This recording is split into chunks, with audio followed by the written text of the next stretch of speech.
Bonjour. Bonjour à tous, aujourd'hui vidéo sans déballage. Ça fait un moment que vous nous demandez de faire ce qu'on appelle une petite fac, une petite foire aux questions. On va répondre à beaucoup de questions que vous vous posez ou d'autres questions que vous pouvez vous poser. Une question qui revient fréquemment, c'est quand est-ce qu'on verra vos étagères? La réponse c'est dans cette vidéo. Ouais, la foule en délire. Une autre question, c'est comment on filme? Eh ben, c'est tout simple. On nous dit comment vous faites pour filmer du dessus, etc. Et on a une petite installation. Et la voilà. Vous voyez, alors c'est méga tout bête. C'est une chaise, une planche, le bureau. Voici mon bureau. Avec mon vieux ordinateur, avec un vieux CRT. Voilà. L'ordi, voilà, c'est chez nous. Alors, la qualité de la vidéo va être un peu pourrie. Donc, vous voyez le système d'éclairage, le fameux système d'éclairage, que je vous remercie encore, parce que de nous avoir aidé à le régler, parce qu'au début, c'était vraiment trop fort. Vous voyez, c'est tout bêtement un système de LED, un ruban de LED autocollant que j'ai porté. Donc au début on avait juste là, voilà, on avait juste donc la planche et je posais donc mon téléphone dessus. Et sauf qu'il y avait pas mal d'ombre, etc. Il y avait la fenêtre qui était là aussi, qui générait aussi pas mal de lumière. Donc Léo en général se met plutôt par là et moi je mets plutôt de ce côté-ci là. Voilà. Ah oui, j'avais pas l'habitude d'habitude on voit. Voilà. Léo il est là, moi je suis là. Et pour éviter l'ombre de Léo, donc on ferme le Velux. Vous voyez, donc une déco, voilà, c'est mon bureau, c'est mon antre, c'est voilà, c'est mon coin à moi, ma geek cave. Vous voyez, c'est enveloppé tout simplement donc de papier calque. Et comme la LED ne chauffe pas, le papier calque n'y risque pas de brûler. C'est des rubans parce que les rubans, ça tient bien et c'est très peu élastique. Donc, vous voyez, en fait, ça c'est une armature. Donc, ce sont des tuteurs de jardinage métalliques qui sont gainés de plastique que j'ai donc tordu. Et on a ça. Et initialement, donc, ceci en fait était mis sous la planche, mais ça faisait trop de lumière centrée. Donc, maintenant on le met sur le côté. C'est pas plus mal.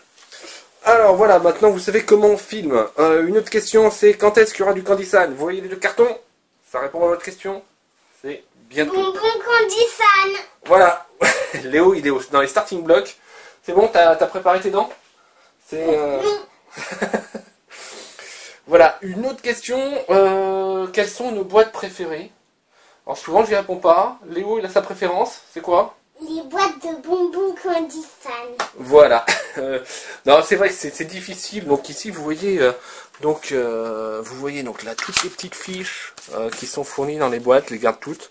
C'est vrai que c'est difficile de vous dire celle-ci elle est super bien, etc. Ici vous voyez donc aussi mes lectures, donc le magazine Geek et JV sortant le grand jeu. Très bon magazine de jeux vidéo. Voilà aussi que j'aime bien. Dans les cartons, dans les trucs, il y a un canapé, il y a du bazar, il y a dans ce sac, il y a des vieux jeux vidéo, il y a des trucs. Dans ce coffre, il y a pas mal de jeux vidéo, de trucs, de cassettes, etc. Vous voyez, bon, c'est mon coin. Donc, bon, pour revenir à la question, il est difficile de vous dire, je préfère telle ou telle boîte, parce que bon. On se base un peu sur le passé.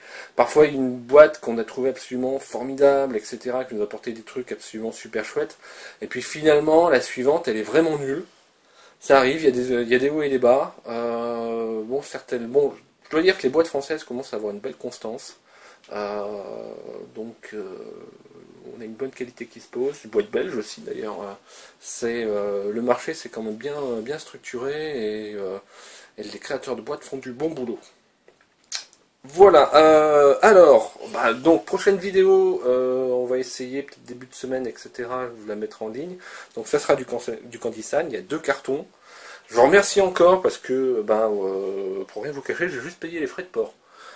Tout le reste, ce sont les petits bons d'achat qui sont issus de vos commandes, qui sont nombreuses, et je le sais, vous en êtes assez satisfait. Il y en a certains d'entre vous d'ailleurs que je salue, comme Maïva et Polo par exemple, qui eux-mêmes ensuite font leurs vidéos, donc qui sont mes filleuls, et qui ensuite aussi ont leurs filleuls. C'est quand même assez sympa de voir que finalement voilà, le bon plan se propage.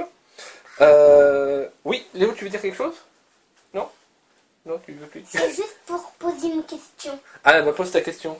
Est-ce que je parle de la lumière qu'elle s'allume plus? Ah, que la lumière elle s'allume plus. Oui, en fait, on a un petit souci de lumière. J'ai le plafonnier qui marche pas, donc j'espère qu'il y aura assez de lumière. Mais bon, c'est pas, ouais. Au moment de tourner, en fait, j'ai enlevé une lampe halogène, j'ai heurté le plafonnier qui m'est tombé sur la tête. C'est pas. C'est un truc en papier, donc j'ai pas eu mal, hein, rassurez-vous. Ah, ça bouge, hein, j'ai mal de mer. Non, mais de la lumière, ça va. Voilà, fréquence des vidéos, ce que je voulais vous dire. Certains me demandaient aussi quel était mon métier. Moi, j'ai pas du tout un métier geek, ni lié aux jeux vidéo, ni à l'informatique. J'ai un métier qui me plaît beaucoup. Suite à Mais avant, t'avais pas trop de métier. C'est un peu ton début maintenant. Voilà, c'est-à-dire que j'ai retrouvé un boulot, mais quand j'ai commencé les vidéos, j'ai comme on dit, j'étais entre deux emplois, en transition professionnelle, etc. J'ai retrouvé un boulot. Le problème, et je vous montre un peu d'étagère, on va changer. Le problème, c'est que c'est à 500 km de chez moi, à 500 km de Léo aussi. Donc, il y a des puzzles, les vieux trucs, au sommet des armoires, c'est le bazar. À côté, papa, c'est ta chambre qui a ouais, de l'autre côté de la porte. Voilà. Et juste derrière, c'est ma chambre. Voilà, encore plus loin derrière. J'ai mon post-it pour rien oublier. À côté, à droite, c'est la chambre de Clément, qui est mon petit frère. Voilà, qu'est dis-moi Clément. Ouais, vous l'avez pas encore vu lui dans la vidéo. Peut-être un jour, on sait jamais. Peut-être que il s'intéresse beaucoup à ce qu'il y a dans les boîtes une fois qu'elles sont ouvertes. Il aime bien les vider aussi, quel que soit ce qu'elles contiennent. Donc bon. Voilà. Et j'espère que ça peut lui plaire de jouer avec le papier bulle. J'imagine. Ouais, il va s'y mettre aussi au papier bulle. Grosse bulle de papier bulle qui éclate à la figure. N'importe quoi. Bon, donc là-dedans, il y a un peu de tout dans cette armoire. Celle-ci vous plaira sans doute un peu mieux. Voilà, donc il y a de la BD, il y a des dessins de Léo, il y a de la figurine. Voilà, donc pour en revenir, donc j'ai retrouvé un job. J'en suis assez content, même si c'est un CDD, si c'est un peu, c'est un peu encore transitoire. Le souci, c'est le célibat géographique. Donc qui fait que on ne peut plus maintenant tourner avec Léo que les week-ends. Donc c'est un peu compliqué. C'était notamment un peu compliqué de tenir le partenariat avec Choisir une box. Donc je leur ai envoyé un petit courrier en leur disant si la boîte arrive le lundi, les gens qui l'ont envoyé, etc. devront attendre le week-end suivant pour avoir le test, parce que je peux, il faudra que je la récupère et tout. Car tu reviens que le samedi. Voilà, je reviens le vendredi soir, mais c'est un peu le rush, donc j'ai préféré leur dire j'étais très heureux de travailler avec eux.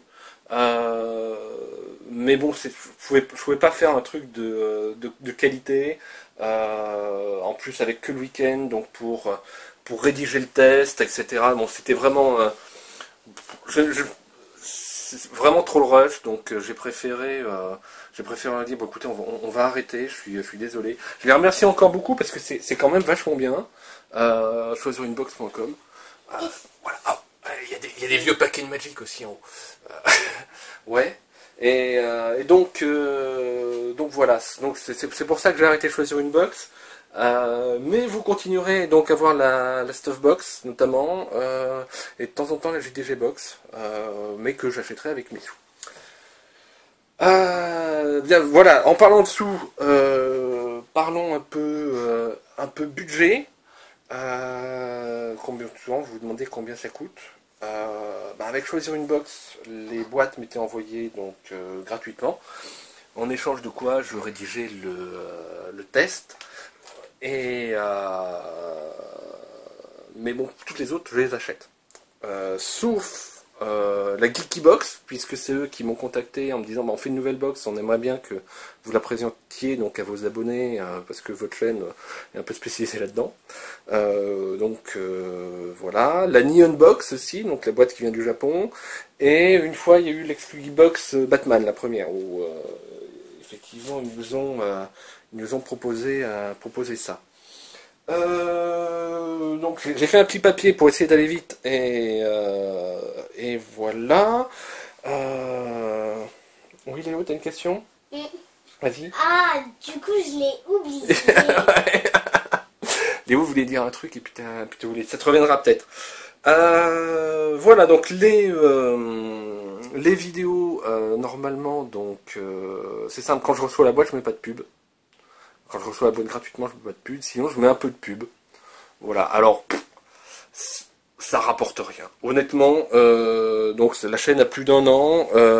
J'ai touché 92 centimes de YouTube simplement pour valider mon compte bancaire pour le jour où peut-être je recevrai donc suffisamment de sous de revenus publicitaires pour que ils considèrent que ça vaille le coup de me faire un virement. Ça commence à 100 $, je crois, ou 70 $. Au bout d'1 an, j'ai toujours pas atteint ça en revenus publicitaires. Mais c'était pas le but. Le but c'était de partager des bons moments avec Léo. Hein, on se marre bien. Hein et puis aussi de partager un peu le contenu des boîtes, voir un peu ce qu'il y avait dedans. Si j'ai fait des pubs, c'est surtout pour répondre à la question. Mais est-ce que YouTube, ça rapporte vraiment? Est-ce que des gens gagnent de l'argent avec des pubs sur YouTube? La réponse à mon niveau, c'est non. Mais je sais que à partir de plusieurs millions d'abonnés, c'est oui. Papa, Oui. est-ce que quand on sera un peu plus grand, on pourra faire des vidéos tous les 4? Tous les 4 avec maman aussi? Oui. Bah, pourquoi pas? Sait-on jamais. Voilà, alors ça c'était le contenu des étagères. Donc vous voyez que je suis plutôt rugby. Plutôt ballon rond. Bon là c'est un petit ballon All Blacks qui est dédicacé donc par un ancien capitaine. Donc AIG c'est un assureur. Voilà, ça vous donne une idée du domaine dans lequel je travaille. Moi j'ai le même. Toi t'as le même mais pas dédicacé. Voilà puisque moi je suis auvergnat d'origine. Donc Pas de marcher sur les pieds. ouais, je suis désolé. C'est que je regarde là où je filme, mais je regarde pas où je mets les pieds. Donc je suis auvergnat d'origine. Léo, t'es né en Bretagne Nord. Là, je travaille dans le nord de la France. Voilà. J'ai des origines auvergnates, un peu corse. Léo, les origines aussi un peu flamandes, oui. Est-ce que on dit la date où on est né Ouais, on peut dire, tiens, nos anniversaires. Alors. Ah oui, moi c'est le 10 juin. Toi, t'es né le 10 juin 2009, ça fait que t'as quel âge? La 5 ans et demi. Voilà. Et moi, je suis né le 6 janvier 1973. Ce qui fait que j'ai 42 ans. 42, un chiffre geek. Je vous montre aussi. Moi, je croyais que t'avais 4200 millions. Non, j'ai juste 42. Alors derrière les étagères, voilà, c'est le stock. 4200 millions, tu fais un petit pépé. Voilà, donc souvent vous demandez ce qu'il y a dans les étagères, etc. Et je vous dis, je peux pas vous le montrer, je crains que vous soyez déçus parce qu'en fait je ne mets pas tout à la fois. C'est-à-dire que par exemple, vous voyez, il n'y a pas de figurines de zombies, etc. Pour Halloween, j'avais un peu changé le décor. En ce moment, j'ai la flemme, je les sors pas des boîtes parce que pour la poussière, c'est assez infernal. En ce moment, il y a surtout du Funko, les statuettes, les trucs comme ça, je les ai pas forcément sortis. Mais un petit aparté sur les trucs, vous voyez. On a 9. Là, on a du Batman. Oh, je sais plus combien j'en ai. Moi, j'en ai compté 1, 2, 3, 4, 5, 6, 7, 8, 9, 10, 11.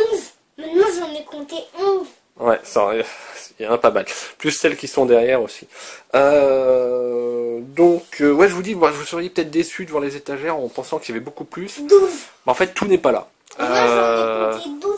En plus, ma petite figurine pop que j'ai décorée. Ah ouais, elle est chouette celle-là aussi. En fait, tout n'est pas là non plus en termes de BD, puisque ben, chez ma mère j'ai tout ce qui est manga, chez mon père j'ai le franco-belge, donc Astérix, Tintin, etc. Chez mamie, Obélix, tu peux dire. chez mamie aussi, il y a tous les comics que je lisais quand j'étais jeune, qui sont principalement du. Comics ou comics? Ah, moi quand j'étais jeune, je lisais plutôt du Conan, Conan le barbare. Donc avec une grosse préférence donc pour Moi, à ta place, je lirais plus du comics. ouais, mais tu vois, moi j'étais tombé dans Conan le barbare parce que bon moi je suis plus un ancien rôliste ici, vous voyez par exemple le jeu de rôle Rêve de Dragon. Il y a l'appel de Cthulhu aussi avec Prowler. C'est ton grand-père ou ton... Quoi? C'est ton grand-père ou ton tonton qui était militaire d'ailleurs? Ouais, c'est mon grand-père. D'accord. Mais ça n'a aucun rapport avec la choucroute. Donc, bah, chez ma mère, il y a tout ce qui est les anciens Conan des années 80, notamment en noir et blanc, avec donc qui ont été réédités. Je vous ai avoir mal de mer dans cette vidéo. Là, on les voit, des rééditions donc, qui ont été faites chez Soleil. Enfin, on les voit parce que j'ai pas beaucoup de lumière. Mais donc les originaux des Super Conan, donc où on avait des artistes comme Buscema, qui ont fait des choses mais absolument qui sont des trucs formidables de la BD américaine, quoi. C'est Buscema qui a aussi travaillé sur Spider-Man ou ce genre de choses. Mais en noir et blanc. En noir et blanc, il y avait une super qualité parce que c'était vraiment pas gommé par la couleur, c'était pas des aplats, il y avait vraiment des nuances, c'était très très chouette et moi j'aimais beaucoup. Ouais, on en était justement, bah, je vous ai parlé un peu, donc avant ce gros aparté, je vous ai parlé un peu de ce que rapportait la pub, c'est-à-dire à peu près Peanuts. Bon, notre chaîne vidéo, on a eu quelques boîtes gratuites, je vous le disais, on a pas mal de bonbons grâce à vous. Il y a aussi certains petits liens, je vous mets par exemple pour Loot Crate ou Nerdblock, qui sont des liens avec affiliation, qui pour chaque abonnement sont censés me rapporter 1 ou 2 dollars. Je pense qu'avec les systèmes des cookies, des trucs comme ça, déjà c'est vraiment, il n'y en a pas beaucoup qui marchent. Et en plus, je sais pas, la dizaine de dollars qui doit être aux États-Unis ou au Canada depuis est bloqué là-bas, donc voilà. Autre question. Est-ce qu'on verra un jour nos têtes, Léo? Non. Voilà, c'est pas prévu. Question qui revient aussi. Les jeux vidéo qu'on aime beaucoup. Minecraft. Ouais, moi je joue encore un peu à Minecraft, j'ai un peu moins le temps. Ah, comment il s'appelle déjà ton jeu vidéo là En ce moment, je joue un peu à la bêta d'Heroes of the Storm, donc de Blizzard. Hearthstone aussi, le jeu de cartes. Puisque je suis aussi un ancien joueur de Magic. Papa. Je vais essayer de vous montrer ce qu'il y a là-haut. Justement, en parlant de Magic. Hop! T'as tes cartes Magic. Voilà, mes vieilles cartes Magic, vous voyez. Voilà, ça, c'est d'époque, ça fait longtemps que j'ai arrêté. Bon, là, on a de l'Antiquities, on a du Legends. Ça doit être de l'Unlimited ou de la... voilà. Donc, moi, j'aime bien effectivement Hearthstone, je joue aussi pas mal à Magic. Sur Steam, je joue à pas mal de choses. T'as des cartes comme ça. Ouais, c'était des cartes à jouer, Jadis, voilà. C'est des vieilleries de mes années d'étudiant. Voilà. Des vieilles reliques qui, mine de rien, me suivent. Donc, pas mal effectivement de jeux vidéo, un peu de tout. J'ai fait aussi du MMORPG, j'ai beaucoup traîné sur... j'ai commencé avec Saga of Rhythm sur les MMO. J'ai fait ensuite un peu tout, EverQuest, un peu de EverQuest 2, WoW. J'ai longtemps, très très longtemps traîné sur l'OTRO, Lords of the Ring Online, que je trouve très très bien. J'ai essayé dernièrement,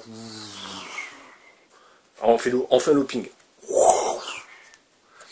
Voilà, donc ça vous voyez, ça c'est la statuette qui était dans l'édition de Elder Scrolls Online, parce que Elder Scrolls, bon, bah, tout ce qui est Oblivion, Morrowind, Skyrim et Elder Scrolls Online, donc c'est des mondes que j'ai beaucoup aimés.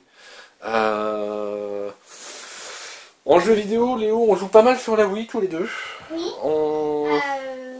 Mario Étoile. Alors ça c'est Super Mario Bros. Ah oui. Et on Et joue... moi j'aimais bien Batman Lego, mais sauf qu'on a arrêté car j'arrivais presque à aucune partie. Bah, si, on y arrivait bien tous les deux, Oui, mais tout seul oui. t'avais du mal un peu à terminer parfois. Mais, Il fallait juste que je t'appelle pour que tu me donnes des petits indices. voilà. En console portable, bon, moi j'ai une DS, j'ai 2-3 petits trucs. Je pense peut-être acheter la New DS, la New 3DS parce qu'elle est quand même très très sympa. En console de salon, donc on a la Wii, il y a la Xbox One qui me fait de l'œil, peut-être que je vais changer. Et donc sur PC, donc pas mal de jeux, mais surtout pas trop récents parce que en fait vous voyez la babasse là. Bah là je me regarde de ses composants, c'est plutôt 6 ans. Donc il est temps d'en changer puisque bah, il y a de nouveaux jeux qui ne passent pas dessus. Les jeux récents ne passent plus. J'ai plus assez de mémoire, mon processeur est à la ramasse, voilà. Pareil, bon vous voyez, bon je suis... Ça veut dire quoi la ramasse? Bah qu'il il pédale plus assez vite pour faire tourner les jeux rapides, voilà. Non, j'ai encore un CRT, je suis un... Alors, Pas que je ça sois... veut dire que t'as que des jeux moins longs qu'un escargot? Ouais, j'ai des jeux qui tournent à la vitesse d'un escargot quand je veux mettre les nouveaux jeux. Enfin, moi, Donc il faut que je change. Voilà, encore c'est moins. un prochain achat. Ben voilà, alors tenez, bon par exemple, tenez, pour repasser sur les BD, bon c'est vrai que on en parle assez souvent, donc qu'est-ce que j'aime bien? Bon ici on a Blast de Larsenet qui est un mec assez formidable, on a un auteur français que j'aime beaucoup. Bah, ici on a Donjon de Sfar, on a l'Enfeust en dessous. La caste des Métabarons, bon, il y a pas mal de classiques. Bon, il y a Sandman de Neil Gaiman qui est absolument formidable. En termes de lecture, bah, toujours côté Neil Gaiman ici, hein, on voit ce que Neil Gaiman a écrit. Donc Nancy Boyce, à peu près tout. Alors si Neil Gaiman et Pratchett sont sur la même étagère. Donc Pratchett qui nous a quittés récemment, c'est tout simplement parce qu'ils ont coécrit donc De Bons Présages, qui est un bon truc, donc ça me permet de ranger les choses de façon thématique un peu. Donc American Gods est excellent, Anansi Boys est excellent. Chez Pratchett, il y a des trucs qui sont absolument formidables. Donc bon, tout ce qui est Disque Monde, bien sûr. Il y a Le Peuple du Tapis qui n'est peut-être pas là aussi, qui est assez sympa. Le Grand Livre des Gnomes aussi est vraiment cool. Donc Pratchett a fait un truc assez énorme. Ici on voit du DC Comics, donc j'aime pas mal. J'aime pas mal leur nouveau d'Aquaman qu'ils ont mis. Vous savez que je suis un gros fan de Batman. Moi aussi. Et là encore, il y a pas tout. Ouais. Et Samuel, mon copain aussi. Ouais. Moi aussi. En ce moment, il y a une grosse vague de Batman à l'école. Voilà. Là, on a plus du Marvel. Ici, on voit Mark Millar, donc qui a aussi fait Fantastic Four dans Old Man Logan, qui est il était hors champ, vous le voyez pas, qui est vraiment bon. Donc Mark Millar, donc il a pas fait que ça, il est où? Voilà, il a fait Wanted, qui est là. Hop. Papa, t'as fait tomber une petite figurine. Ah ouais, il y a Stanley qui vient de chuter d'ailleurs. Voilà, Wanted. Bon, Planetary, je vous en ai déjà parlé. C'est vrai, bon. Il est retombé dans l'autre sens maintenant. Voilà, je le mets à côté donc de l'Oscar du unboxing. On avait vu ça dans une stuffbox. Voilà, donc pas mal de choses. Bon, cette vidéo de fac, bon, souvent j'ai répondu directement aux questions que vous nous posez. Genre, pourquoi? Est-ce que j'ai un appareil dentaire? Est-ce que Léo aurait pas par hasard l'accent picard? Voilà, donc je n'ai pas d'appareil dentaire, Léo n'est pas picard. Voilà. J'ai pas trop un accent comme ça, mais c'est à la vidéo que on voit que ça change de voix. quand j'écoute les vidéos, Ouais, parfois, tiens, ça c'est pas moi. Hein. ouais, parfois on reconnaît pas forcément nos voix dans les vidéos. Bon, voilà, je sais pas. Donc ça, c'est la petite boîte de la dernière figurine qu'on a déballée. Donc voilà, je pense que je vous ai mis cette vidéo en ligne vendredi, le temps de traiter celle-là un peu, qui est vraiment longue, je m'aperçois, parce qu'on est quand même à 25 minutes. Voilà, donc avec quoi je filme aussi, tenez, pour revenir, je filme tout simplement, donc la boîte est là avec un Samsung 2. Un Galaxy Samsung 2, donc c'est vraiment un téléphone qui maintenant est assez dépassé. Mais voilà, c'est pour vous dire, vous voyez, c'est pas compliqué de faire des vidéos. Hein. Une planche, un téléphone, un ordinateur, même hors d'âge. Je vous invite à faire des vidéos sur YouTube. C'est sympa, c'est vraiment sympa parce que quand j'ai commencé, Plein de commentaires. voilà. Et, Voilà, il y a toute une petite communauté. Bon, vous êtes nombreux, hein, mais je retiens pas mal les pseudos. Souvent on discute dans les commentaires et c'est vrai que c'est très très sympa. Comme je vous disais, j'ai traversé donc une période de chômage et c'est vrai que bon, parfois on n'a pas forcément le moral. Et finalement, avoir des pouces verts, des commentaires sympas dans la journée, c'est vraiment du positif et ça fait du bien au moral. Donc, merci parce que voilà, vous m'avez fait du bien au moral à des moments où j'avais besoin qu'on me remonte le moral. Parce que, voilà, parfois ça, voilà. Ah oui, Léo, forcément, elle a circulé comme ça, c'est, voilà, t'as mal aux cuisses. Voilà, bon, je sais pas si, ah oui, peut-être aussi savoir quand seront les prochaines vidéos. On en a parlé, comme je vous l'ai dit, on va essayer de tenir un rythme d'à peu près une par semaine. Peut-être un peu plus selon les arrivages. Mais c'est vrai que c'est très sympa. Donc, tout le temps qu'on fait la vidéo, j'espère qu'on passe pas le bonbon de 11 h. Du coup, on l'a fini après manger. Non, t'inquiète pas. Oui, il y a une tradition à la maison, c'est le bonbon de 11 h. À 11 h, tous les jours, on mange un bonbon. C'est le bonbon de 11 h. Voilà, faut pas rater le bonbon de 11 h. Mais t'inquiète pas, il doit être 10h30, donc on a de la marge. Voilà. Bon, que vous dire d'autre? À bientôt pour une nouvelle vidéo. Merci de votre fidélité. N'hésitez pas à reposer encore des questions et à la rigueur, soit je referai une autre vidéo, soit je répondrai directement dans les commentaires. Ça va aller, pas faire d'autres vidéos comme ça. Je crois que ça va aller pour la semaine, pour se faire mal aux cuisses. Ouais. Moi j'ai mal aux cuisses, là je suis accroupie. Ouais, mais t'as pas arrêté de circuler comme un singe aussi. Pour pas être dans le champ de la caméra, c'était le festival de l'esquive. Voilà, bon, écoutez, bon, la prochaine fois, on fera une fac, je mettrai d'autres choses dans les étagères, comme je vous dis, ça bouge. Voilà. Bon, merci à tous, merci de votre fidélité, merci de vos commentaires sympathiques, de vos abonnements, et voilà, la chaîne va continuer, parce que c'est vraiment quelque chose de très positif que de faire une chaîne YouTube. Je vous invite aussi à le faire si vous avez des choses à partager. Faut pas hésiter. C'est vraiment un média qui est vraiment super et qui m'a permis de quelque part un peu vous rencontrer tous et d'avoir beaucoup de retours positifs et très sympathiques. Voilà. Sur ce, ciao. Ciao. Longue vie et prospérité. Ciao. Ciao.